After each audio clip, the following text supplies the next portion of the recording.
देखिए, बिहार में पलायन, शिक्षा, बेरोजगारी बड़ी मुद्दे हैं।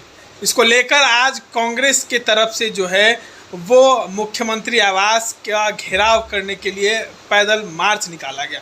देखिए, कन्हैया कुमार कई दिनों से पदयात्रा कर रहे हैं।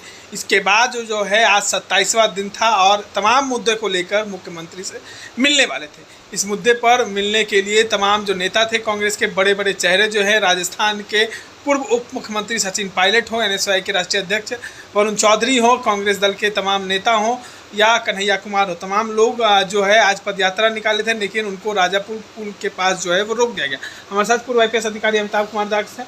बिहार में बड़ा मुद्दा पलायन है, शिक्षा है, बेरोजगारी है, लेकिन इन तमाम मुद्दों को लेकर नीतीश कुमार से मिलने के लिए जो कांग्रेस है वो आगे बढ़ रही थी। उनको अपना बिहारवासियों का दर्द बताने के लिए पहुँचने वाली थी, लेकिन उनको रोक दिया गया, कि गिरफ्तारी भी की गई है।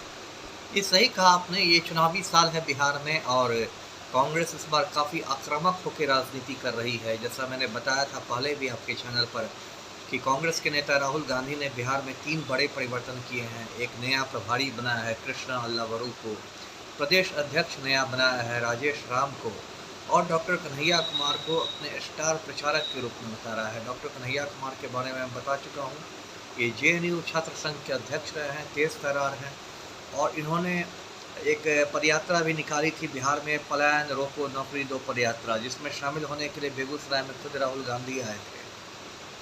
और आज इन लोग का कार्यक्रम था जिसमें कांग्रेस के बड़े नेता हैं सचिन पायलट, राजेश पायलट के बेटे हैं, राजस्थान में डिप्टी CM रहे हैं, वो भी आए हुए थे। और ये जो मुख्यमंत्री आवास है पटना में, एक अणे मार्ग, एक तरह से ये लोग जा रहे थे मुख्यमंत्री से मिलने के लिए और ये करने के लिए, और लेकिन उनको रोका गया पुलिस ने और उन लोगों ने गिरफ्तारियां दी है। तो ये तो होना ही था। देखिए, दिक्कत क्या है कि जो हमारे मुख्यमंत्री हैं पलटू राम, उनको पलायन, रोजगार, अशिक्षा, ये सब ज्वलंत मुद्दों से, जो जन सरोकार के मुद्दे हैं, उनसे कोई मतलब ही नहीं है। मैं दर्शकों को याद दिला दूं कि BPSC आंदोलन बिहार में इतने महीनों तक चला, अभी भी थोड़ा बहुत है ही, और 3 बार लाठीचार्ज हुआ BPSC के बच्चों पर, और BPSC के अभ्यर्थी मांग करते रह गए कि हमें मुख्यमंत्री से मिलने के लिए 5 मिनट का समय दीजिए, और पलटू राम इतने संवेदनहीन हैं कि उन्होंने 5 मिनट का समय भी नहीं दिया। और ये वही पलटू राम है जो माफिया डॉन अनंत सिंह से मुख्यमंत्री आवास में बंद कमरे में घंटों तक गुफ्तगू करते हैं। तो ये दुर्भाग्य है कि मुख्यमंत्री आवास में बड़े बड़े माफिया सरगनाओं की आवाजाही है, बेरोक टोक आवाजाही है, उनको कोई नहीं रोक रहा। लेकिन बच्चों की बात, युवाओं की बात सुनने के लिए पलटू राम तैयार नहीं है। और ये भी विडम्बना ही है कि पलटू राम खुद छात्र आंदोलन की उपज है। 1974 में जो JP का नेतृत्व में बिहार में छात्र आंदोलन हुआ था, पलटू राम ने वहीं से अपनी राजनीति शुरू की थी। उस समय सड़कों पर ये भी जिंदाबाद मुर्दाबाद कर रहे थे और छात्रों की छात्र आंदोलन से शुरू की थी। और आज सत्ता का ऐसा नशा चढ़ गया है कि बिल्कुल मिलने के लिए तैयार नहीं है किसी से।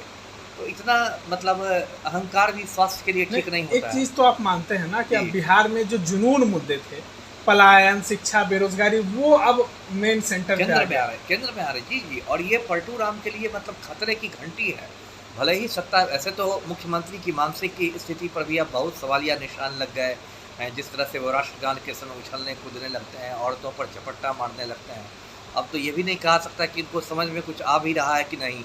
उनके आसपास आप देखते होंगे चौधरी बंधु रहते हैं, विजय चौधरी, सम्राट चौधरी, अशोक चौधरी और चौधरी ब्रदर्स ही उनको घेरे रहते हैं। कहाँ तक CM की बात समझ में उनको आ रही है कि नहीं। लेकिन ये सही समय पर नहीं समझे तब तो वो नवंबर में आने में कितना समय है, 7 महीने हैं। तब तो नवंबर में बिहार के सारे बेरोजगार एक होकर मुख्यमंत्री को बेरोजगार बना। लोकसभा में भी तेजस्वी ने रोजगार को मेन सेंटर पे लाया। बिल्कुल। और 400 पार जिस तरीके से भाजपा कह रही थी, 240 पे सिमटा दी। बिल्कुल। और अब जो है, अब बड़ा मुद्दा बिहार विधानसभा में जो है मेन सेंटर पे आ गया है। तो क्या लगता है इस बार जो है बिहार में सत्ता परिवर्तन होगा? हाँ, बहुत ज़्यादा संभावना है। इस बार आप देखिएगा कि जनता एक तरह के बदलाव के मूड में है। जो मूड 2005 में दिखाई दे रहा था, वो मूड मुझे इस बार दिखाई दे रहा है जनता। चलिए, देखिए, अब कहीं ना कहीं बड़ा बदलाव जो है 2005 में जिस तरीके से बदलाव का लहर चला था, अब फिर से वो लहर चल गई है। इस तरह